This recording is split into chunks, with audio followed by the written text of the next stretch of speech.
నమస్తే. కోవిడ్ తర్వాత ఆయుర్వేదం సోషల్ మీడియా ప్లాట్ఫామ్ పైన విపరీతంగా ప్రచారం జరుగుతోంది. హలో ఫ్రెండ్స్ అంటూ ఎవరెవరో ఆయుర్వేదం గురించి ఒదురుగొడుతూ వస్తున్నారు. వాస్తవానికి నిజమైన ఆయుర్వేదానికి ఆదరణ అనేది దొరకటం లేదు. ప్రజలు వాస్తవాలు, సత్యాలు, అర్ధసత్యాలు, అబద్ధాలేంటో గమనించలేకపోతున్నారు. ఈ గందరగోళంలో అబద్ధం తలుకు బెలుకులతో మెరుస్తోంది. వాస్తవానికి నిజం కూడా మెరుస్తుంది. ఈ మెరుపుల విరుపులలో వాస్తవాన్ని కఠినమైన మీకు అందించడమే గురు ఆయుర్వేద 2.0 కార్యక్రమం యొక్క ముఖ్య ఉద్దేశం.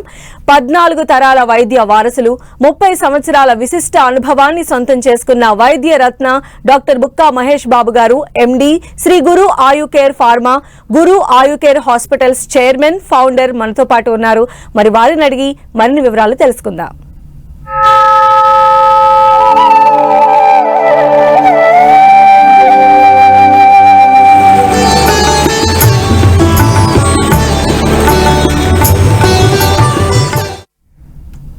నమస్కారం అండి బుక్కా మహేష్ బాబు గారు.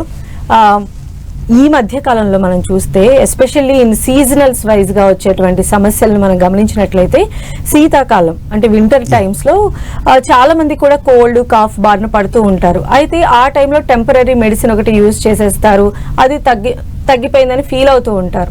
బట్ అదేంటంటే రిపిటేటివ్ గా అనేది వాళ్ళకి వస్తూ ఉంటుంది. ఆ సమస్య నుంచి బయటపడటానికి ఏం చేయాలో దిక్కుతోచని పరిస్థితుల్లో ఉన్నారు. ఈ రోజు మన ఈ కార్యక్రమం ద్వారా వారికి ఏదైనా ఒక మంచి సజెషన్ మనం ఇవ్వగలిగితే బాగుంటుంది అనిపిస్తోంది. మీరేమంటారు సార్? సార్, మనం అసలు యాక్చువల్లీ ఏంటి అంటే ఈ దీర్ఘకాలికంగా వచ్చేటటువంటి దగ్గు, సో ఈ దగ్గుతో పాటు కొన్ని సందర్భాల్లో డ్రై కాఫ్ రావడం, రాత్రింబగళ్ళు దగ్గుతూనే ఉండడం, తర్వాత తెమడ పడుతూ ఉండడం, కొంతమందికి తెమడలో భాగంగా రక్తం కూడా పట్టు ఉండడం, ఇవన్నీ మనం గమనిస్తూ ఉంటాం. సో చాలా వరకు మనకు అంత అలవాటు అయిపోయినటువంటి ఫార్మాట్ ఏంటి అంటే ఇన్ఫెక్షన్ ఏమో అని మనమే యాంటీబయాటిక్స్ తెచ్చుకుంటూ ఉంటాం, తర్వాత దగ్గడానికి సిరపులు మింగుతూ ఉంటాం, ఇట్లాంటివన్నీ కూడా. కానీ ముఖ్యంగా ఏమిటి అంటే ఇట్లాంటి దగ్గు, దీర్ఘకాలికమైనటువంటి దగ్గు అనేటటువంటిది లోతుగా విశ్లేషించాల్సినటువంటి అవసరం ఉంది. అయితే ఈ దగ్గు ఎందుకు వస్తుంది, కారణాలేంటి అనేది మనం ముందుగా అర్థం చేసుకోవాలి. సో దగ్గు అంటే దగ్గు అని మనం అందరికీ అర్థమైపోయింది. సో కానీ దగ్గు ఏమిటి, లోతైన కారణాలేంటి? ఇటీవల కాలంలో చాలామందికి పిన్న వయసు వారికి కూడా టీబీ వస్తూ ఉంది. సో ఒకసారి టీబీ వచ్చిన తర్వాత లంగ్స్లో ఏమిటంటే అక్కడక్కడ చిన్న చిన్న రంధ్రాలు పడతాయి. ఈ రంధ్రాలు పడ్డప్పుడు రంధ్రంలో ప్రధానంగా ఏమిటంటే వాతావరణంలో జరిగేటటువంటి మార్పుల వల్ల, అంటే ఇప్పుడు మనం శీతాకాలంలోకి ఎంటర్ అయినాం, అక్టోబర్ మాసం శీతాకాలంలోకి ఎంటర్ అయినాం. శీతాకాలంలో ఏమవుతుంది అంటే మనం రాత్రిపూట పడుకుంటాం, వాతావరణం చల్లగైపోతుంది. ఈ చల్లగైపోయినప్పుడు చల్లని వాతావరణం వల్ల లంగ్స్లో ఎక్కడెక్కడైతే టీబీ వల్ల హోల్స్ పడతాయో ఆ హోల్స్ పడినటువంటి ఏరియాలో కఫం అనేది చేరుకుంటూ ఉంటుంది. ఆ కఫాన్ని లంగ్స్ వెలువరించే ప్రయత్నంలో భాగంగా దగ్గుతూ ఉంటాం. ఇది ఒక కారణం, ఒకటి. సరే, ఇంకోటి ఏమిటి అంటే ఎవరికైతే క్రానిక్ సైనసైటిస్ ఉంటుందో, ఎవరికైతే తరచుగా గొంతు నొప్పి వస్తూ ఉంటుందో, ఎవరికైతే తరచుగా ఇన్ఫెక్షన్స్ వస్తూ ఉంటాయో అలాంటి వాళ్లకు కూడా ఏమిటి అంటే అలర్జిక్ టు కాఫ్ అన్నట్లు, అంటే కొన్ని అట్లాంటి ఇన్ఫెక్షన్స్ వచ్చినప్పుడు దగ్గుతాం. దగ్గడం అనేటటువంటి కొన్ని సందర్భాలు తెమడ వస్తూ ఉంటుంది, కొన్ని సందర్భాలు తెమడ రాకుండానే నిద్ర దగ్గుతూ ఉంటాం. ఏమిటయ్యా అంటే అలర్జీ అంటారు. సో ఇది ఇంకో రకమైనటువంటి ఇబ్బంది. ఇంకా ఏమిటి అంటే కొంతమందికి అసలు లంగ్ క్యాన్సర్ వచ్చింది కూడా తెలియదు. నేను అసలు ఇది ఎవరికి రాకూడదు కానీ మనకు తెలియదు, కానీ మనం దగ్గుతూ ఉంటాం. అప్పుడప్పుడు లైట్గా రాత్రిపూట చెమటలు బట్టి ఫీవర్ వస్తూ ఉంటుంది. సో మనకు తెలియదు, అసలు మనం గమనించాం అన్నట్లు. సో చాలా సందర్భాలలో మనం చెస్ట్ ఎక్స్రే కూడా తీసుకోం, చూడం, గమనించాం. సో ఇట్లాగా తర్వాత ఇంకా కూడా అలర్జీలు అంటే కొంతమందికి పోపు కానీ, కొన్ని పెయింట్లు కానీ, తర్వాత కొన్ని వాతావరణంలో ఎప్పుడైనా కానీ ఈ పొగ కాలుష్యం కానీ, అగరబత్తి స్మెల్ కానీ కొంతమందికి పడదు. ఇట్లా పడకపోవడం వల్ల కూడా తుమ్ములతో పాటు దగ్గు కూడా వస్తూ ఉంటుంది. సో ఇట్లాగా రకరకాల ఇన్ఫెక్షన్స్ వస్తాయి. ఇంకా కొన్ని సందర్భాలలో ఏమిటి అంటే తరచూ లంగ్ ఇన్ఫెక్షన్స్ వచ్చేటటువంటి వాళ్లకు లంగ్ యొక్క కింద బేసల్ ప్రాంతంలో చెమ్మదనం వస్తూ ఉంటుంది, అంటే బాగా నీరు ఊరినట్టుగా ఉంటుంది. అట్లా ఉండడం వల్ల మనకు తెలియకుండానే రాత్రిపూట లో గ్రేడ్ ఫీవర్ వస్తూ ఉంటుంది. తర్వాత అక్కడ చెమ్మదనం ఉండడం వల్ల ఇన్ఫెక్షన్ వచ్చి తరచూ దగ్గు వస్తూ ఉంటుంది. సో మనకి ఎప్పుడే కానీ దగ్గు వచ్చిందంటే ఒక కాఫ్ సిరప్ కొనుక్కొని వేసుకోవడం కాదు. దగ్గుకు గల కారణాలేంటి, లోతట్టు ఏముంటుంది, అసలు ఏమిటి, ఎందుకు వస్తున్నాయి ఇన్ఫెక్షన్స్, తరచుగా ఇన్ఫెక్షన్స్ రావడానికి గల కారణాలు ఏంటి. మనం ఏదో యాంటీబయాటిక్ వాడేసాం, ఇంకా అందులో ఉండేటటువంటి బ్యాక్టీరియల్ ఇన్ఫెక్షన్ తగ్గిపోతుంది అని మనం అనుకుంటాం. కానీ తగ్గిందా లేదా, తరచుగా ఎందుకు వస్తుంది, శరీరంలో ఏదైనా లోపం వచ్చిందా, శరీరంలో రోగనిరోధక శక్తి తగ్గిందా. తర్వాత ఇంకా కూడా ఏమిటంటే మనకి ఇటీవల కాలంలో కోవిడ్ సమయంలో మనం చూసాం, సడన్గా కోవిడ్ అటాక్ అయిన వెంటనే లంగులో కొంత భాగం దెబ్బతిండడం, దగ్గి దగ్గి దగ్గి దగ్గి కొలాప్స్ అయినటువంటి మనుషులను కూడా మనం గమనించాం. సో కాబట్టి చిన్న జలుబే కావచ్చు కాక సో మనం ఉపేక్షించడానికి వీల్లేదు. సో ఇక్కడ మనం అర్థం చేసుకోవాల్సింది ఏంటంటే ఎన్ని యాంటీబయాటిక్స్ వాడినా, తర్వాత ఎన్ని రకాలైనటువంటి సిరపులు వాడినా, దగ్గు ఉపశమనం కోసం ఎంత ప్రయత్నించినా నిరంతరం వస్తుంది అంటే ఇంకా మనం లోతట్టుగా ఆలోచించాల్సినటువంటి ఆస్కారం ఉంది. మన యొక్క లైఫ్ స్టైల్లో ధూమపానం ఏమైనా చేస్తూ ఉన్నామా, చల్లని ప్రాంతానికి ఏమైనా తిరుగుతూ ఉన్నామా, తరచూ లంగ్ ఇన్ఫెక్షన్స్ ఏమైనా వస్తూ ఉన్నాయా, ఇంతకుముందు కోవిడ్ లాంటివి లేకపోతే ఇతరత్ర శ్వాసకోశ సంబంధమైన ఇబ్బందులు ఏమైనా ఉన్నాయా, ఆస్తమా ఉందా, ఇట్లాగా లోతట్టుగా చూడాలి. అంతేకాని ఏదో యూట్యూబ్లో చెప్పేసేసి 2 మూలికలు, ఈ ఆకు వాడండి, ఈ కొంచెం చూర్ను, ఈ చిటికెడు వేసేసుకోండి, అసలు ఎలాంటి దగ్గరైనా తగ్గిపోతుంది. ఇదంతా అసలు నిజంగా చెప్పాలంటే నమ్మశక్యం కానేటటువంటి విషయాలు. సో యూట్యూబ్లో చూసే విషయాల కన్నా ఇలాగా ఆయుర్వేద వైద్యులు వివరించేటటువంటి లోతట్టు అంశాలను తెలుసుకున్నట్లయితే మనకు చాలా ప్రమాదాల్లో పడకుండా ఉండేటటువంటి ఆస్కారం ఉంటుంది. ఎందుకంటే చిన్న సమస్య అని ఉపేక్షించినట్లయితే పెద్ద సమస్య కిందగా మారి కొన్ని సందర్భాలు లంగ్ అనేటటువంటిది పూర్తిగా పనిచేయకుండా పోయేటటువంటి ఆస్కారం కూడా ఉంటుంది. కాబట్టి దగ్గును ఉపేక్షించొద్దు.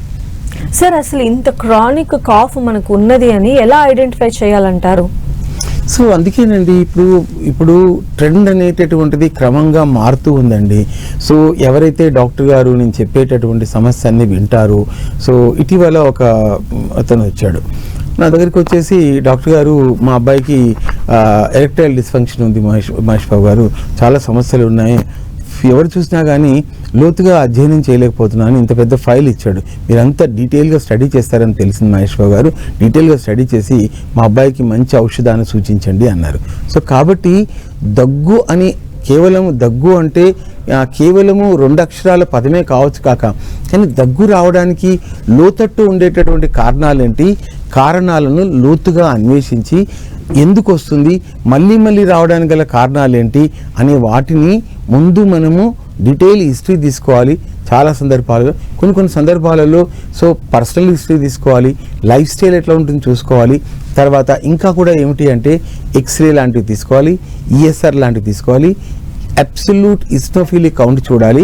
తర్వాత అంటే దాంట్లో differential count, WBC differential count, polymorphs ఎలా ఉన్నాయి, లింపోసైట్స్ ఎలా ఉన్నాయి, ఇస్నోఫిల్స్ ఎలా ఉన్నాయి, బేసోఫిల్స్ ఎలా ఉన్నాయి, ఇట్లాంటివి డిఫరెన్షియల్ కౌంట్ ఎలా ఉంది, అందులో ఇస్నోఫిల్స్ ఎలా ఉన్నాయి, అబ్సల్యూట్ ఇస్నోఫిలిక్ కౌంట్ ఎలా ఉంది అనేటటువంటివి చెక్ చేసుకోవాల్సినటువంటి ఆస్కారం ఉంది.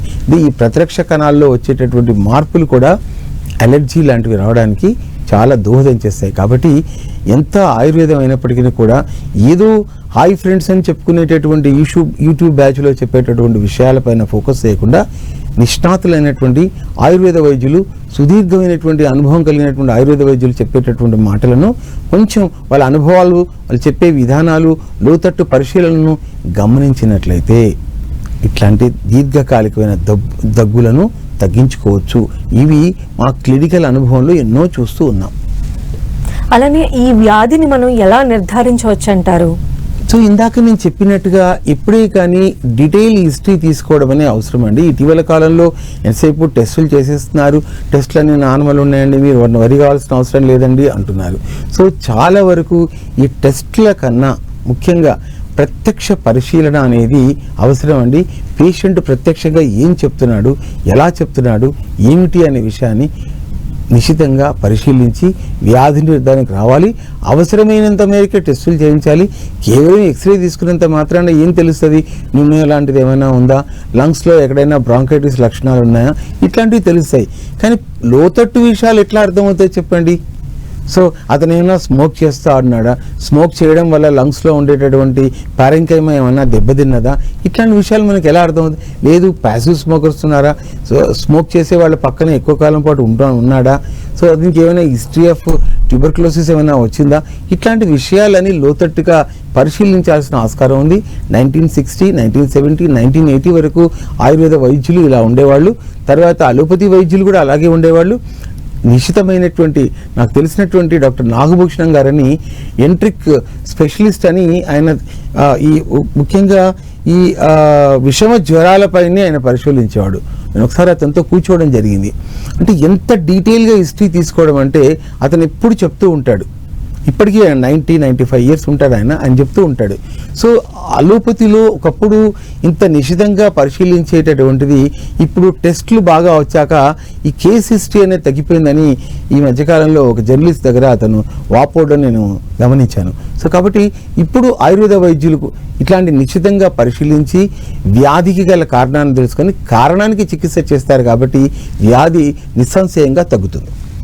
అలానే డాక్టర్ గారు, ఈ దగ్గు రాకుండా ఉండాలంటే ఎలాంటి నివారణ ఉపయోగాలు ఉన్నాయో తెలియజేస్తారా? ఇప్పుడు ఒకటేనండి, ఇప్పుడు చూడండి, టీబీ వచ్చింది అంటే మనము మంచి ఆహారంతో పాటు టీబీలో చెప్పినటువంటి ఔషధాలు వాడాలి, కంప్లీట్ కోర్స్ చేయాలి. చేసిన తర్వాత కూడా పూర్వం రోజుల్లో పథ్యం పైపథ్యం అనేవాళ్ళు. అంటే ఇలా చేసిన తర్వాత కూడా మళ్ళీ కూడా టీబీ వస్తున్న సందర్భాలు ఉన్నాయి, రిలాప్స్ అన్నట్లు. మలేరియా వస్తే మళ్ళీ వస్తుంది, టైఫాయిడ్ వస్తే మళ్ళీ వస్తుంది, కోవిడ్ వస్తే మళ్ళీ వస్తుంది. అంటే దీన్ని బట్టి ఏమర్థమవుతుంది? శరీరంలో రోగ నిరోధక శక్తి తగ్గింది అని తెలుసుకోవాలి. అర్థమవుతుందా? పూర్వం రోజుల్లో ఒక్కసారి ఏదైనా పంటకు మంచి బలం పెట్టామంటే 2-3 సంవత్సరాల వరకు ఇంకా మళ్ళీ ఏం చేయాల్సిన అవసరం లేకుండా ఉండేది. సో మనం తినేటటువంటి ఆహార పదార్థాలే మనకు ఔషధంగా పనిచేసేది. అదే దట్స్ వాట్ ఆయుర్వేద సేస్ అన్నట్లు. సో కాబట్టి ఇక్కడ మనం రాకుండా ఉండాలి అంటే ముఖ్యంగా ప్యాసివ్ స్మోక్ చేసేవాళ్ళ పక్కన ఉండొద్దు, స్మోక్ చెయ్యొద్దు.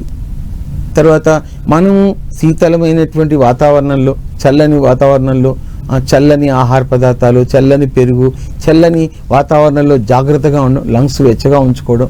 ముఖ్యంగా శీతాకాలం వచ్చిందంటే ఆహారంలో చేర్పులు మార్పులు చేసుకోవడం, మిరియాలు కానీ, అల్లం కానీ, వెల్లుల్లి కానీ ఇట్లాంటివి రసంలో కానీ తర్వాత కూరల్లో కానీ ఉండేటట్టుగా చూసుకోవాలి. సో వీటిలో మన సాంప్రదాయబద్ధమైనటువంటి ఆహారంగా అంటే ఇది తినకూడదు, ఇది అలాగా ఏదో ఇది రజోగుణాన్ని ప్రమోట్ చేస్తుంది, ఇలాంటివి అది మతపరమైనటువంటి విధి నిషేధాలను వదిలేసి సో మనం ఇది వైద్యం యొక్క కోణంలో ఆలోచించినట్లయితే శరీరానికి లంగ్స్కు వెచ్చ చేసేటటువంటి పదార్థాలను మనం తీసుకోవాలి. పూర్వం రోజుల్లో ఏంటంటే లంగ్స్ వెచ్చగా ఉంచుకోవడానికి మంచిది అని ఇట్లాంటి ఆహార పదార్థాలను పచ్చళ్ళలోనో లేకపోతే కూరల్లోనో వాటిల్లోనో చక్కగా వేసుకునేవాళ్ళు. So that's what Ayurveda says అన్నట్లు.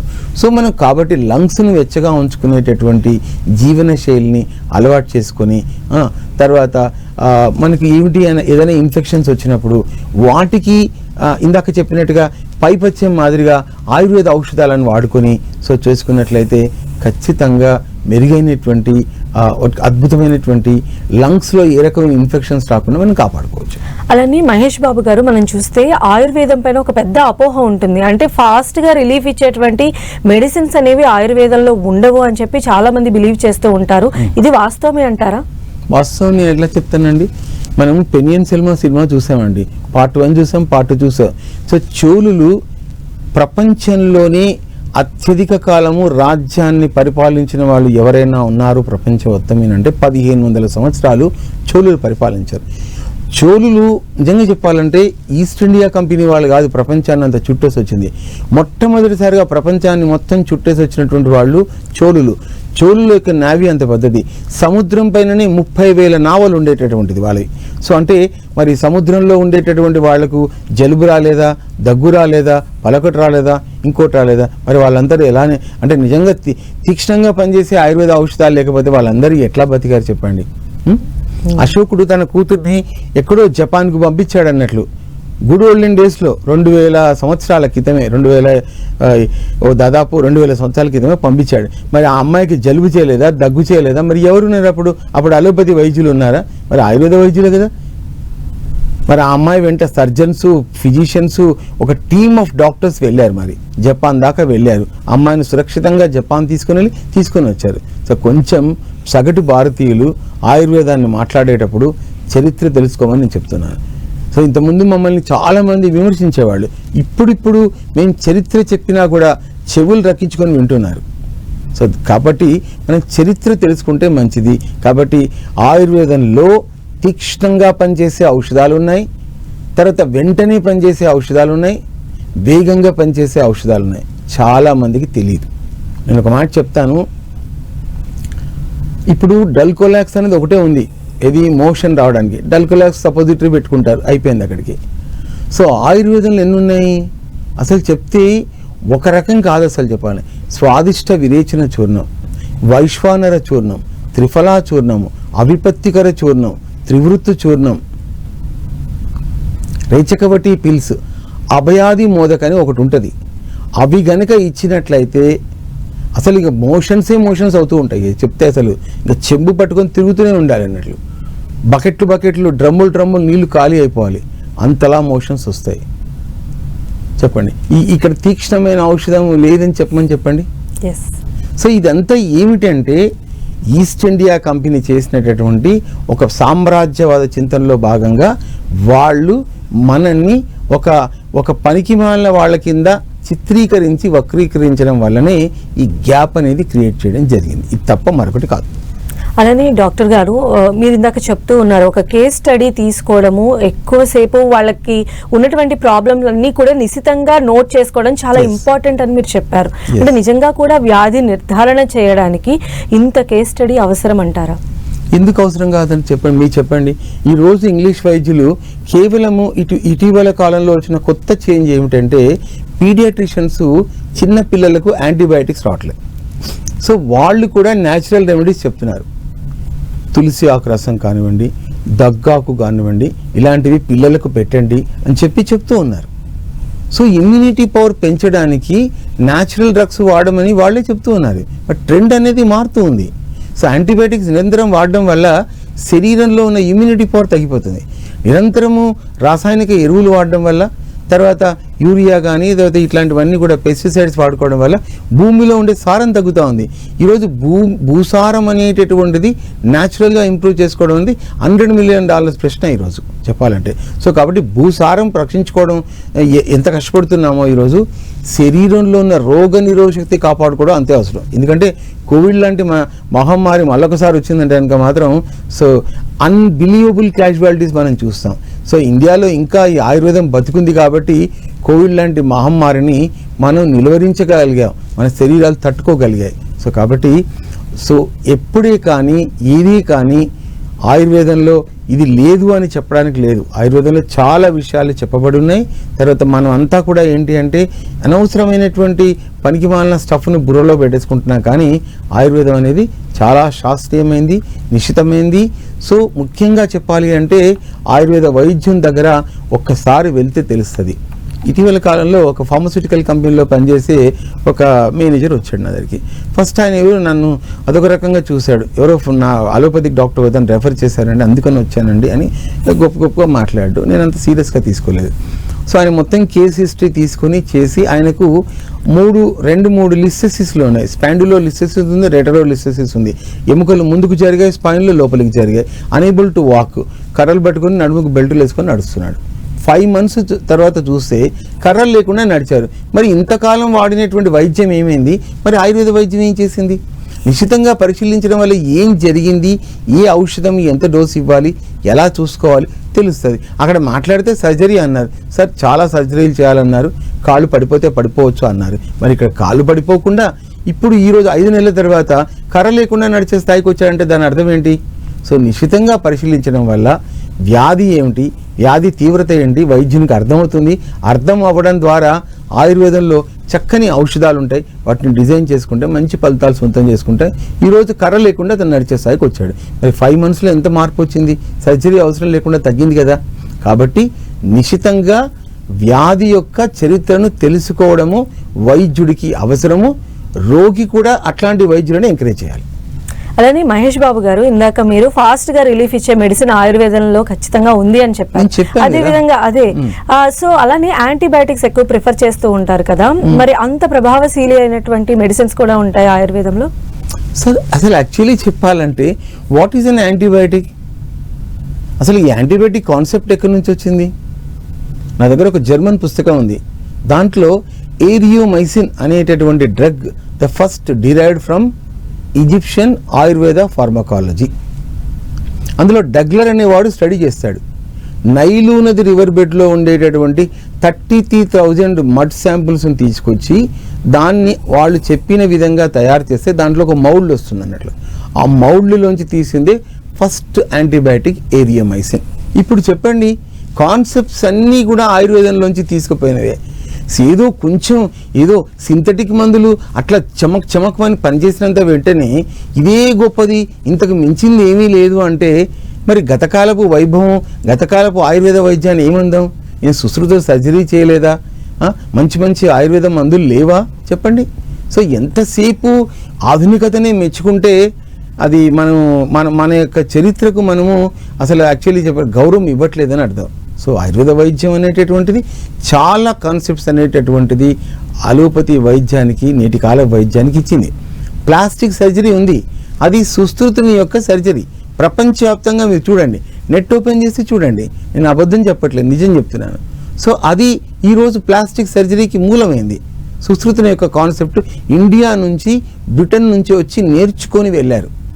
చెప్పండి. సో కాబట్టి ఆధునిక వైద్యం కూడా అవసరమైనటువంటి ప్లేస్లో ఆయుర్వేదానికి సపోర్ట్గా రావాల్సినటువంటి అవసరం ఉంది. కేంద్ర ప్రభుత్వం వాళ్ళు ఆ దిశలో నిరంతరం కృషి చేస్తూ ఉన్నారు ఆయుర్వేదం యొక్క పూర్వ వైభవాన్ని తీసుకురావడానికి. అలానే మహేష్ బాబు గారు, ఈ కాఫ్ రాకుండా ఉండాలంటే ఆయుర్వేదంలో ఎలాంటి ట్రీట్మెంట్స్ ఉన్నాయి? వన్స్ వాడిన తర్వాత మళ్ళీ రిపిటేటివ్గా ఉండటానికి ఎలాగా మనం ఆయుర్వేదాన్ని బేస్ చేసుకోవచ్చు అంటారు? అసలు రిపిటేటివ్ అని, అసలు ఆయుర్వేదం మందులు వాడితే రిపిటేటివ్ అనే సమస్య లేదండి. చాలా వరకు మేము రోగాల్లో చూస్తున్నాం కదా, అద్భుతంగా పనిచేస్తూ ఉన్నాయండి. త్రికటు చూర్ణం అంటారు. శొంఠి, పిప్పలి, మిరియాలు, శొంఠి, పిప్పలి, మిరియాలు, త్రికటు, ఇవి 3 సమాన భాగాల్లో తీసుకొని, అంటే ఇవి తీక్ష్ణ ద్రవ్యాలు అంటే చుర్రుమంటాయి. అది శొంఠి కానివ్వండి, మిరియాలు కానివ్వండి, పిప్పలి కానివ్వండి, 3 సమాన భాగాల్లో తీసుకొని పౌడర్ చేసి ఒక గాజు సీసాలో భద్రపరచుకోవాలి. చిన్నపిల్లలకైతే 1 year లోపు పిల్లలకైతే చిటికడంతా సరిపోతుంది. దాంట్లో మంచిగా తీయటి హనీ వేసి బాగా రంగడించేసి రాత్రి పడుకునేటప్పుడు నాకించినట్లయితే అసలు ఒక 4 డోసులు వేస్తే చాలు, దగ్గు అనేది మీ దరిదాపుల్లో కూడా రాదు. ఇక పెద్దవాళ్ళ విషయానికి వచ్చినట్లయితే ఒక పావు చెంచా ఒక మీడియం గ్లాస్ చక్కని పలుచటి పాలలో వేసి మరగ కాసి తాటి బెల్లం కానివ్వండి, చక్కెర కానివ్వండి, కండ చక్కెర కానివ్వండి, బెల్లం కానివ్వండి వేసి మరగ కాచి ఫిల్టర్ చేసుకొని కాఫీ తాగినట్టు తాగితే మీరు ఒక 2 డోసులు తాగి చూడండి, అసలు దగ్గులో ఎంతటి మార్పు వస్తుందో మీరు గమనించండి చెప్తాను. ఇంకా చెప్పాలంటే కనకాసవు, పిప్పల్యాసము, వాసారిష్టము, అసలు ఇట్లాంటి డ్రగ్స్ ఎట్లా పనిచేస్తాయంటే అన్బిలీవబుల్, అన్ఇమాజినబుల్, అసలు మీరు ఊహించలేరు, అంత అద్భుతంగా పనిచేస్తాయండి. ఇటీవల కాలంలో ఒక పెద్ద ఆవిడ వచ్చింది, ఆవిడకి ఎప్పటి నుంచో జ్వరం ఉందంట. ఆవిడకు టైఫాయిడ్ వచ్చింది, చికెన్ గున్యా వచ్చింది, వైరల్ ఫీవర్ వచ్చింది, తర్వాత డెంగ్యూ ఫీవర్ వచ్చింది, మలేరియా వచ్చి అన్ని రకాల ఫీవర్స్ వచ్చేసి పాపం ఆవిడ మొత్తం మందులు వాడిన తర్వాత కూడా జ్వరం అలా కంటిన్యూ అవుతూనే ఉంది. ఇక డాక్టర్స్ అన్నారమ్మా, మేము ఇంకేమీ ఇంతకన్నా మందులు రాయలేం, మీరు ఇంకా ఇంటి దగ్గర వెళ్ళి విశ్రాంతి తీసుకోండి. పాపం ఆవిడ ఏం తినలేకపోతుంది, ఆకలి మొత్తం చచ్చిపోయింది, జ్వరం వస్తూనే ఉంది. ఈ పరిస్థితిలో నా దగ్గరికి వచ్చారు. నమ్మితే నమ్మండి, నమ్మకపోతే మీ ఇష్టం, అది మీ యొక్క విజ్ఞతకు వదిలేసిన. 3 నెలలు ఆయుర్వేద ఔషధాలు వాడిన తర్వాత జ్వరం మొత్తం తగ్గిపోయింది, ఆకలి పెరిగింది, అంటే మంచి ఒక 4-5 కిలోలు బరువు కూడా పెరిగింది. చెప్పండి, ఆయుర్వేద వైద్యం ఎక్కడ పనిచేయట్లేదు? అసలు మన ఆలోచనలు దాని తూష్ణీకరణ భావన చేత అగౌరవపరచడం వల్ల, దాన్ని చిన్న చూపు చూడడం వల్ల మనం ఆయుర్వేదాన్ని తీసుకోవట్లేదు. కానీ వాస్తవానికి ఆయుర్వేదం అత్యద్భుతంగా పనిచేస్తుంది. అది నవీన కాలపు ఆధునిక వైద్యం అన్న పెద్ద ఆశ్చర్యపోవాల్సిన అవసరం లేదు. ఎందుకంటే అలోపతి వైద్యులు కూడా ఈరోజు ఆయుర్వేదాన్ని స్టడీ చేస్తున్నారు. మరొక సందర్భంలో మాట్లాడుకుందాం.